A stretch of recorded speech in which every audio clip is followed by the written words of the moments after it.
Good afternoon, guys, and happy Sunday. This is video number 2. I'm going to answer a couple different questions on testing, how I think maybe I got it, did anybody come in and try to trace me, and lastly, the implications or possibility of a false positive test. So first and foremost, a little bit about the test. Imagine a Q-tip that's about 6 or 8 inches long being shoved up your nose to try to fill your brain. It goes up the left nostril. Then you think you're done, then they tell you they also have to do it up the right nostril. So it's pretty miserable.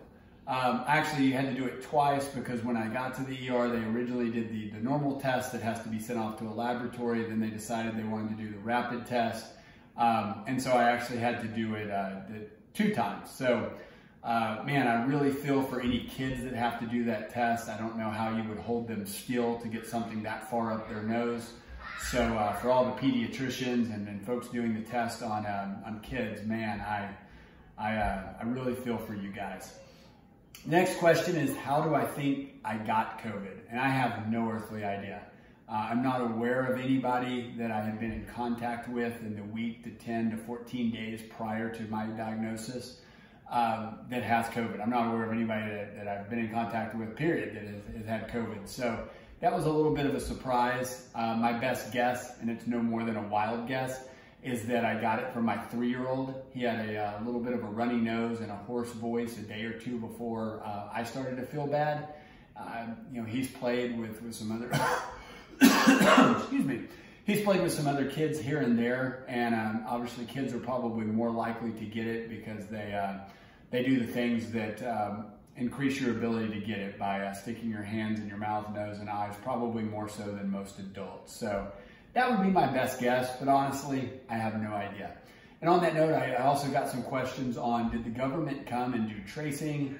Obviously, by my first answer, no, because I don't know where I got it. I wouldn't be much use to them anyways, but I have not been contacted by anybody. If anything, I feel like I'm probably a stat on this Texas page as well as the Galveston County page.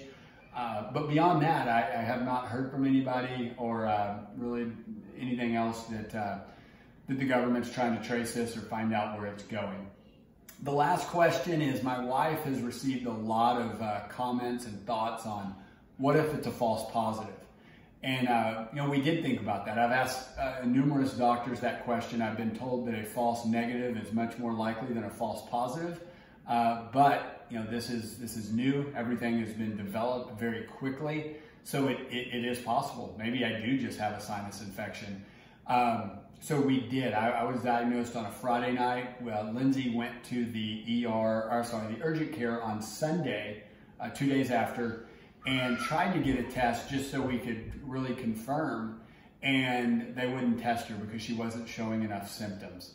So a lot of people have asked, well, why don't you go get another test? So here's my answer to that. If I were going to do another test, I wouldn't do another rapid test. So I would have to go find a place to take the test, which is very difficult, especially even more difficult now than it was when I did. I'd have to wait probably 3 to 5 days to get results back, and let's say it came back negative. Now I have 1 positive and 1 negative. I'm gonna have to go take a 3rd test.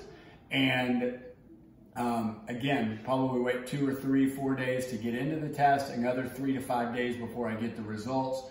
You add all that up and I'm past my 2-week quarantine. So that is our thinking on it. And